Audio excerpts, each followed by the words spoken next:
I'm taking umber, I'm taking phthalo blue. Here is already the far eye, the upper orbital rim. Just make the shape a bit more precise. Right now our chin is not accurate, so we'll fix it now.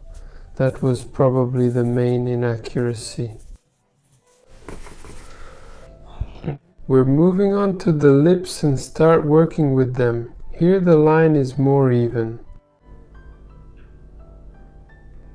Before this, he looked as if he wasn't looking at us, kind of looking through us somewhere. Now we're making it so he looks at us. Actually, these nuances are really important. It seems like you just moved it by a millimeter.